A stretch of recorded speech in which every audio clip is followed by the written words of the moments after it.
My parents, Mark and Sarah, summoned me, Ethan Miller, for dinner, and a familiar dread turned my stomach to ice. I just knew they were about to demand I sacrifice my hard-earned future on the altar of my sister Chloe's ridiculous new mansion. You see, I'd poured every ounce of myself into becoming a financial advisor. Years of late nights, ramen noodle dinners, and saying no to pretty much everything fun. My friends were out partying, traveling, living it up, and I was hunched over textbooks or crunching numbers, driven by this burning desire to build something real, something mine asterisk. I'd meticulously saved every single penny, dreaming of the day I'd hang the shingle from Miller Financial, my own firm, built on sweat and integrity. Meanwhile, Chloe, my younger sister, drifted through life like a princess in a fairy tale, only her castle was bankrolled by Mom and Dad. She'd flit from one passion to another, none of which ever seemed to involve an actual paycheck. A wannabe influencer 1 month, a jewelry designer the next, her closet overflowing with expensive art supplies that gathered dust after a week. Jobs. Oh, she'd land them, sure, usually through one of Dad's connections. But they never lasted. A few months tops before she quit in a huff, complaining about a mean boss or how the work didn't fulfill her. And Mom and Dad? They'd just sigh, pat her on the head, and write another check. Those family dinners, God, I still get a knot in my stomach just thinking about them. They were always held at their place, this monument to my dad's booming business, or so I thought. Dad, Mark, would hold court at the head of the table, booming about his latest deal, his golf game, how he'd outsmarted some competitor. Mom, Sarah, would flutter around, fussing over the food, refilling Dad's wine glass, her anxiety palpable if everything wasn't asterisk just so asterisk. And Chloe would pout. She'd pick at her perfectly cooked meal and whine about how asterisk hard asterisk her life was, how exhausting it was trying to find herself, how she asterisk needed asterisk a new car because her current luxury SUV was, like, asterisk so asterisk last season. And me? I'd sit there, usually nursing a single beer, listening to it all. If I ever dared to mention a success at work, a milestone I'd reached, Dad would give a cursory nod, maybe a gruff good, before launching back into his own monologue. Mom would offer a tight, distracted smile. Chloe wouldn't even look up from her phone. It was like my accomplishments, the things I'd bled for, were insignificant, almost an inconvenience to their narrative. Oh, Ethan's fine, they'd say, he's always been the responsible one. Responsible. Yeah, that was me. The reliable, boring, responsible son. The one who understood the value of $1 because I'd actually had to asterisk earn asterisk them 1 grueling hour at a time. I remember one particular dinner, right after I'd passed a brutal certification exam. I was so proud, so relieved. I'd mentioned it hesitantly. Dad just grunted, about time, then turned to Chloe and asked if she decided which European capital she wanted to grace with her presence for her summer inspiration trip. The casual dismissal stung, a fresh jab in an old wound. It wasn't that I wanted a parade, but just a little recognition. I sensed that they saw me, saw what I was trying to build. But no. In their eyes, I was the solid, unexciting bedrock, while Chloe was a sparkling, unpredictable geyser, constantly needing attention and resources. This deep-seated belief in earning your way, in accountability, that made me the family weirdo, the one who just didn't get how things were supposed to work in their world. And I guess, deep down, I always knew that being the responsible one meant I'd be the one they'd eventually try to lean on hard. So there it was. The bombshell. Co-sign a multi-million-dollar loan for Chloe's dream mansion. I just stared at them, the fancy china and Mom's anxious face blurring at the edges. A nervous laugh almost escaped me. Asterisk almost asterisk. Because this wasn't a joke. This was insane. I took a slow breath, trying to gather my thoughts, trying to push down the wave of disbelief and, anger that was already churning in my gut. Mom, Dad, I started, keeping my voice as level as I could, a multi-million-dollar loan for Chloe. With all due respect, how exactly is she planning to pay the mortgage on that, or the taxes, or the upkeep? She hasn't had a steady job in ever. Chloe, who'd been scrolling through her phone, probably looking at mansion decor, finally graced us with her attention. Her perfectly sculpted eyebrows shot up. Ethan, don't be so negative asterisk, she whined, her voice dripping with that familiar, spoiled rotten tone. It's an asterisk investment asterisk, and I'll be, like, creating content there. It'll pay for itself. I could feel a headache starting behind my eyes. Content, Chloe, content doesn't guarantee a 6-figure income to cover a multi-million-dollar mortgage. Banks look at actual, verifiable income, debt-to-income ratios, credit scores. I looked directly at my dad. You know this, Dad. You're a businessman. Mark, my father, leaned back in his chair, his expression unreadable for a moment. He puffed out his chest, that way he always did when he was about to lay down the law. Ethan, it's a formality. A bridge loan, really, we just need your signature to get it over the line. Your mother and I will assist Chloe where needed. Assist? I repeated, the word tasting like ash in my mouth. You mean you'll pay for it, just like you've paid for everything else? My voice was rising, and I didn't care. Do you have any idea what co-signing a loan of that magnitude would do to my financial standing? To my ability to get loans from Miller Financial? The firm I've poured my entire life into building? It would cripple me. If Chloe defaults, and let's be brutally honest, the chances of that is sky high asterisk I'm asterisk in the hook. My credit would be destroyed. Everything I've worked for gone. That's when Dad's face started to change. The calm, authoritative mask began to crack, and a dull red flush crept up his neck. Now you listen to me, Ethan, he said, his voice low and dangerous. This is your sister we're talking about, your family. Were you really going to be so selfish? Selfish? The accusation hit me like a physical blow. My mind reeled. Asterisk selfish. Asterisk me. The one who'd lived on ramen so I wouldn't have to ask them for a dime. The one who'd watched them shower Chloe with cars, trips, and endless seed money for her fleeting hobbies, while I meticulously saved every penny. The sheer audacity of it lit a fire under me.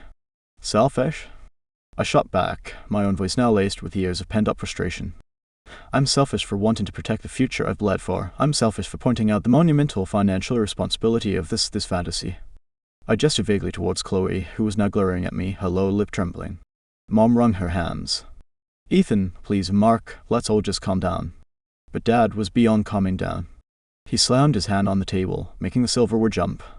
Ungrateful, that's what you are after everything we've done for you. Everything you've done for me. I could hear the incredulity in my own voice. What exactly is that, Dad? You paid for my college, sure, just like you did for Chloe, but after that, I've been on my own. I've chosen to be on my own. I haven't come to you with my hand out, expecting you to fund my lifestyle. Chloe, on the other hand, don't you dare bring your sister into this like that, he roared, his face now a furious shade of crimson. She has dreams. Big dreams. And you're trying to sabotage her. You're jealous, that's what it is. Jealous of her spirit, her creativity. Jealous? My mind flashed back to all those nights I'd spent studying while Chloe was out clubbing. All the sacrifices I'd made. The sheer, unadulterated unfairness of it all was suffocating. Jealous? I said, my voice dangerously quiet now. No, Dad, I'm not jealous. I'm realistic, and what you're asking me to do isn't just unrealistic, it's financial suicide, for me, and alternately, for you too, when you're trying to keep her afloat in a mansion she can't afford. He stood up then, looming over the table, his eyes blazing.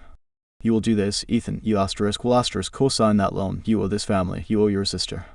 My heart was pounding. This wasn't a discussion. It was a demand. An ultimatum. My hard-earned future, the one I'd painstakingly built brick by brick, on one side. And on the other, their insane, entitled vision, fueled by years of enabling Chloe and ignoring reality. The knot in my stomach tightened. I looked at my mom, her face pale and pleading. I looked at Chloe, who now had actual tears streaming down her face, playing the victim as always. And then I looked at my dad, his jaw clenched, radiating pure, unadulterated rage. And I knew with a certainty that chilled me to the bone. Saying no wasn't just going to be a disagreement. It was going to be a declaration of war. It was going to cost me everything I thought I had with them. But co-signing, that would cost me myself. No, I said the word small but firm in the sudden silence. No, Dad, I won't do it. The fallout from that dinner? It wasn't just bad, it was a full-blown demolition. I barely had time to process the shrapnel before my apartment buzzer screamed like a banshee 2 days later.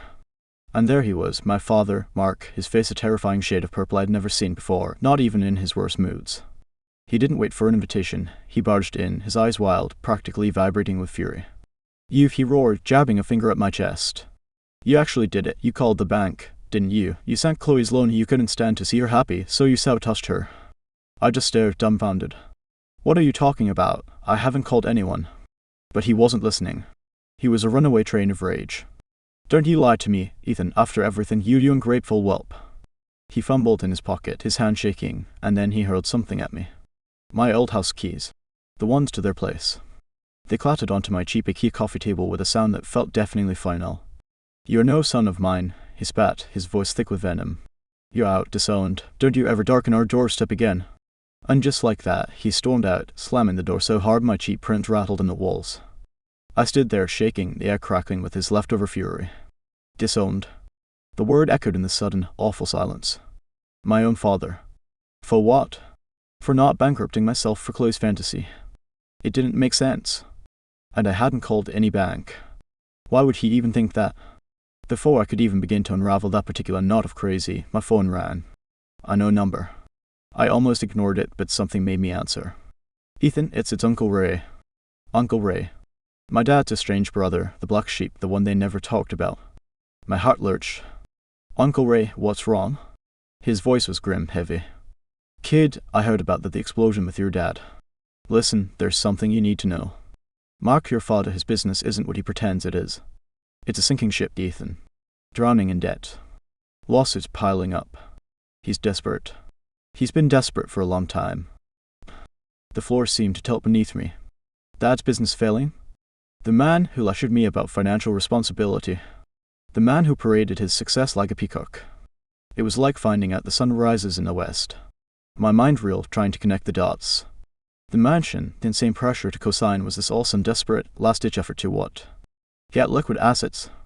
The real bombshell, the one that shattered whatever was left of my world, landed a few hours later. A panic call from a number I recognized. Alina, Dad's longtime bookkeeper, a quiet woman who'd always been kind to me. Her voice was trembling. Ethan, oh, thank God, I have to tell you something. It's about that loan for Chloe. After you refused your father, he submitted the paperwork anyway, with your signature. My blood ran cold. What, Alina, what are you saying? He forged it, Ethan, she whispered, and I could hear the tears in her voice. I saw the documents that looked like your signature, but I know your father's been moving money around for years for Chloe, so much money from the business, from client accounts. Ethan, he's been embezzling for years, to keep up appearances, to fund her lifestyle. This loan, I think he thought it was a way out, or a way to get more cash. I have copies, I just couldn't let him do this to you. Forged. Embezzlement. The words crashed over me, each one a sledgehammer blow. My own father. Not just a bully, not just enabling, but a criminal. Using me, my name, my spotless credit that I guarded like a dragon, to commit fraud. The sheer, calculated betrayal of it stole my breath. That fancy dinner, the accusations of selfishness, it was all a smokescreen. He wasn't just asking me to risk my future, he'd already stolen a piece of it.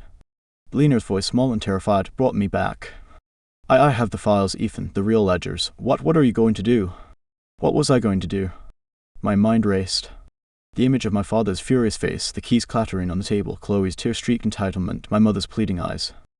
And now this colossal, stinking pile of lies and theft. There was a numbness spreading through me, a chilling clarity. He'd already disowned me.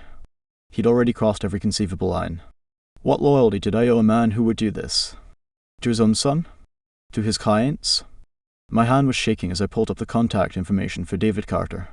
The doll. Dad's poker buddy. The irony was a bitter pill. For a second, I hesitated. This would destroy him. Destroy what was left of my family. But Alina's words echoed, client accounts. Innocent people were being hurt. And he tried to drag me down into his muck. He tried to make me his accomplice, his scapegoat. The rage was back, cold now and hard as steel. He made his choices. Now I had to make mine. I pressed call. Mr. Carter, this is Ethan Miller, Mark Miller's son. I need to talk to you. It's urgent. It's about my father. The call with David Carter. God, I can still feel the ice that shot through my veins. I'd barely stammered out the horrifying truth of forgery, Alina's tearful confession about the embezzlement, when Carter's voice, calm and measured, cut through my panic. Ethan, he said, and the quiet in his tone was almost more terrifying than Dad's roaring had been. Hold on a second. About that loan for Chloe, the one your father accused you of sabotaging by calling the bank. My heart hammered against my ribs. Yeah, what about it? I braced myself for I don't even know what.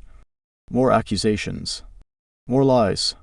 It was never going through, son, Carter said, his voice devoid of judgment, just stating a brutal fact. Not with your signature, not with a forged one, not with a wing and a prayer. The bank flagged it themselves, days ago. Before your father blew up at your apartment, before Alina even thought about calling you. I sank onto my worn-out couch, the cheap fabric suddenly feeling like the only solid thing in a world that had just dissolved around me. What are you saying? Their internal fraud department was already all over it, Ethan, Carter continued, his words methodical, each one a tiny chisel chipping away at the lies I'd been fed. The sheer amount of the loan, Chloe's absolute zero income, your father's let's just say his recent financial acrobatics had raised more than a few red flags. They were already digging into his accounts. His whole rotten empire was crumbling under its own weight long before he came screaming at you. The air rushed out of my lungs. All that fury. All that venom. Dad's face, that terrifying shade of purple, accusing me, for zoning me, it wasn't because I'd actually done anything to stop that cursed loan. He'd been raging because his desperate, last-ditch act of fraud, using my stolen signature, had already crashed and burned the asterisk on its own asterisk. He'd barged into my life not just as a conman and a thief, but as failed conman and thief, desperate to pin the blame on someone, anyone. And I, his ungrateful whelp of a son, was the most convenient scapegoat. It was a betrayal so layered, so disgustingly intricate, it made my head spin. They hadn't just asked me to risk everything. They hadn't just forged my name. They built this entire narrative where Asterisk was the villain, the saboteur of Chloe's happiness, all while their own corrupt house of cards was collapsing around them. My father hadn't been angry at he'd been angry at reality, at the inevitable consequence of his own crooked dealings finally catching up. And Chloe. Her tear-streaked face, her accusations of me being jealous and cruel, it was all for a dream that was never, ever going to happen, not because of me, but because it was built on a foundation of lies and stolen money. The sheer and adulterated entitlement of it all, juxtaposed with the grim reality of their impending doom, it was almost too much to comprehend. My mind reeled back to Uncle Ray. The black sheep. The outcast. He was the only one who'd given it to me straight, the only one who'd tried to warn me while my own father was busy setting me up to take the fall, or at least share the blame. The irony was a bitter, choking pill. The man my parents had spent my whole life bad-mouthing was the only one who'd acted with a shred of decency, a shred of actual familial concern. The weight of it all, the forgery, the embezzlement, the lies, the accusations, the sheer, calculated cruelty of using me as a shield and a scapegoat, it pressed down on me, crushing the air from my lungs. It wasn't just about money anymore. It was about the absolute annihilation of trust, the desecration of family. They hadn't just tried to ruin me financially, they tried to destroy my reputation, my sanity. It was a betrayal so deep, so personal, it felt like a physical wound, gaping and raw. I just sat there, the phone slipping from my numb fingers, the silence of my cheap apartment suddenly deafening, and I swear to God, it nearly broke me. It damn near tore me apart. And so, armed with Carter's chilling revelations and Eleanor's damning evidence, the wheels of justice, slow as they sometimes are, began to turn.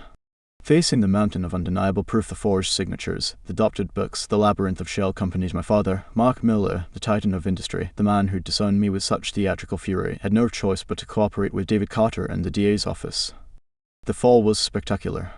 His business, that glittering monument to his ego, crumbled. His licenses were stripped. The whispers and sideways glances he'd always thrived on turned into open condemnation. By some twisted miracle, or maybe just because Carter saw a flicker of something salvageable beneath the decades of deceit, or more likely because Dad agreed to pay back every single damn cent he'd stolen, he managed to stay out of prison. But his empire, done. Reduced to ash and whispers of what used to be. And me? Well, the money I'd scraped and saved for years, the seed money from my own firm, the dream I'd poured my blood, sweat, and sanity into, I ended up using a huge chunk of it to help make his defrauded clients whole. It was a bitter, acrid pill, let me tell you. Every dollar felt like a piece of my future being torn away. Asterisk, why me? Asterisk, I screamed internally for weeks. Asterisk, why do I have to clean up his mess? Asterisk, but then I'd see the faces of those clients, the ones who trusted him, the ones whose retirements he jeopardized, and I knew. It was the only way. The only way to draw a line, to say, this stops here, this isn't who asterisk him. It wasn't about saving him, it was about saving whatever sliver of integrity could be salvaged from the Miller name, even if it was just in my own heart. The aftermath was messy. Painful. Like walking through the ruins of a bombed-out city that used to be your home. Slowly, painstakingly, we started to pick up the pieces, though we was a very different concept now. Dad, humbled in a way I'd never thought possible, swallowed his pride and ended up working for a competitor low-level grunt in an industry he once lorded over. The irony wasn't lost on me, or him, I suspect. Mom, bless her heart, actually got a job. A real honest-to-God job, for the first time in decades. It was a shock to her system, but beneath the initial panic, I saw a spark of something new in her eyes, resilience, maybe even a touch of self-respect she'd misplaced somewhere along the way. And Chloe, oh Chloe. The tantrums were epic, of course. The accusations, the drama, the how could you do this to us? It was like listening to a broken record, stuck on the same entitled track. But eventually, even she had to face the music. The bank of Mom and Dad, the one that had funded her fairy tale existence, was officially, permanently closed. The last I heard, she was actually looking for a job, real asterisk job, not just some vanity project. The world, it seemed, wasn't going to hand her a mansion on a silver platter after all. Looking back now, it's like watching a scene from someone else's life. That version of me, the one cowering on that cheap couch, feeling the world dissolve. He's still in there, a shadow of who I was, but he's not driving anymore. The rage, the betrayal, it's still there, a dull ache in my chest, a scar that reminds me of the battle. But it's not the consuming fire it once was. I did eventually start my firm. It took longer, a lot longer, and it was a hell of a lot harder. But every client I signed, every success, however small, felt 10 times sweeter because I'd earned it, truly earned it, on my own terms, with clean hands. Sometimes, late at night, when the city is quiet, I think about that dinner, the one where they dropped the bombshell. I remember Dad's booming voice, Mom's anxious fluttering, Chloe's petulant pout.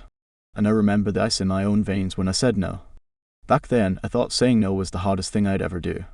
Turns out it was just the beginning. The real asterisk test was picking up the phone to call David Carter, knowing I was about to detonate a bomb in the middle of my own family. But here is the thing they never understood, the thing that separated me from them. Integrity isn't just some word you throw around. It's not a flag you wave when it's convenient. It's the bedrock. And when that bedrock is rotten, the whole damn thing comes crashing down. They thought loyalty meant covering up the cracks, enabling the lies. I learned true loyalty, sometimes means holding up a mirror even when the reflection is hideous. It means having the guts to tear it all down, if that's what it takes to stop the rot. It was the hardest, most gut-wrenching choice of my life. But I'd do it again. Because in the silence that followed the storm, I finally found something real, something I'd built myself from the wreckage, with nothing but the truth in my own two hands. And that, I realize, was worth more than any mansion, any empire built on lies. It was worth everything. So what did I learn from that whole nightmare? Man, it's burned into me now. I learned that real family isn't about covering for each other's messes, or demanding some kind of blind, twisted loyalty. No. It's about having the absolute guts to hold each other accountable, even when it feels like you're ripping your own heart out to do it. And integrity? It's not just some word you preach, it's the ground you stand on. When that ground is rotten, everything built on it comes crashing down. The truth, no matter how ugly, it always claws its way to the surface. Making that call, deciding to burn it all down God, it was the hardest, most soul-crushing choice of my life. But you know what? Standing in the ashes, I found out that sometimes you have to face the inferno to clear out the wreckage, to build something solid, something real asterisk. On that, I realized with every fiber of my being, that was worth everything.